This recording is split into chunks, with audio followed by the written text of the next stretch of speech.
నా చిన్న కోడల విషయంలో మాత్రం శౌర్య ఆ అమ్మాయిని చూపించినప్పుడు నాకు అనిపించింది ఈ అమ్మాయి చాలా ఇన్నోసెంట్ గా ఉంది.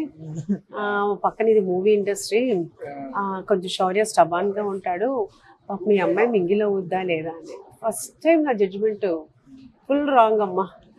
అమ్మాయి చాలా క్యాపబుల్, కాకపోతే ఫస్ట్ చూడంగానే ఫస్ట్ కొంచెం ఇన్నోసెంట్ గా ఉంటుందంట. అంటే క్యాపబుల్ అంటే నాగశౌర్య గారు స్టబర్నెస్ ని పట్టుకోవడంలో క్యాపబుల్ అంటే అలా అని కాదమ్మా, అంటే బిజినెస్ చేసుకుంటుంది కదా తను, అది ఇంటీరియర్స్ కానీ అది ఇదేం కాదమ్మా. ఏదైనా కానీ తన నుంచి నేను నేర్చుకోవాల్సింది ఏంటంటే చాలా బాగా ఆర్గనైజ్ కూల్ గా చేస్తుందమ్మా. అంటే ఇక్కడికి అక్కడే బెంగళూరులో తన బిజినెస్, శౌర్య ఇక్కడ ఉంటాడు, వాళ్ళ మదర్ కుందాపూర్లో ఉంటారు, అటు వాళ్ళ పేరెంట్స్ని ఇటు ఇక్కడ మళ్ళీ మాకు బాగోపోయినా మమ్మల్ని చూడటానికైనా అట్లా ఇంత ఇదిగాను తిరుగుతూనే ఉంటుంది. ఎక్కడా కూడా వెక్స్ అయినట్టు ఉండదు, చాలా కూల్గా ఉంటుంది.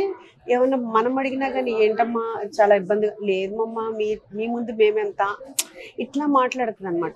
అది నేను అనేది ఏంటంటే అంత క్యాపబుల్ అని ఒక విషయంలో అని కాదు, అలాగే తను ఆర్గనైజ్ చేసే విషయంలో అన్ని రకాలుగా చాలా బాగా చేస్తుంది. బట్ అంటే ప్యూర్ మ్యాచ్ కదా మేడం, అంటే మీరు వెక్స్ ఎవరు ఎక్కడ అని అన్నారు, శౌర్య గారు కూడా అంతే కదా, ఎవరిని ఇబ్బంది పెట్టరు మీరు ఎలాగ చెప్తా ఉంటారు. Pure match, perfect match.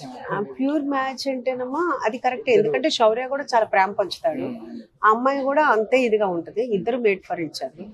అందుకని ఒకళ్ళు కొన్ని ఫ్లాస్ ఉంటాయి, ఒకళ్ళు కొన్ని ఫ్లాస్ ఉంటాయి, ఇద్దరు అలా మ్యాచ్ చేసుకుంటా వెళ్తుంటారు. నాగశౌర్య గారి లవ్ స్టోరీ గురించి మీరు కొంచెం చెప్పండి. మీ లవ్ స్టోరీ ఎలాగో మీరు కంప్లీట్ గా చెప్పలేదు, ఆయన లవ్ స్టోరీ గురించి అన్న కొంచెం చెప్పండి. అప్పుడు కానీ మా శౌర్య నన్ను పేక నొక్కేసి అమ్మా అసలు నాది నువ్వు ఎలా చెప్తావు, నా ఫీలింగ్స్ నువ్వు ఎలా చెప్తావు అంటాడు. సో నేనేమీ చెప్పలేను, నీది నువ్వు చెప్పుకోలేవు కానీ నాకు చెప్తావా నువ్వు అంటుంటాడు. సో ఎప్పుడైనా మీకు శౌర్య దొరికి శౌర్య చెప్పితే గనక చెప్పడం సమస్య లేదు, ఎందుకంటే తన పర్సనల్ లైఫ్ అనేది తను ఎప్పుడు రివీల్ చేయడు. సో తన వాల్యూస్ తన ఇష్టాన్ని నేను గౌరవించి నేను కూడా రివీల్ చేయను. బట్ ఇక్కడ కూడా అనుష గారి కంటే ముందు మీకే చెప్పారా శౌర్య గారు? అనుష గారికి ప్రపోజ్ చేయక ముందు మీకే చెప్పారా అని చెప్పారమ్మా నాకు అని చెప్పారు. యాక్చువల్గా నచ్చింది అమ్మా ఇలాగ అనుకుంటున్నాను అని చెప్పారు. సరే ఓకే అన్నా, అది అంతకు మించి ఏంటి అనేది వాళ్ళిద్దరికీ తెలియాలి.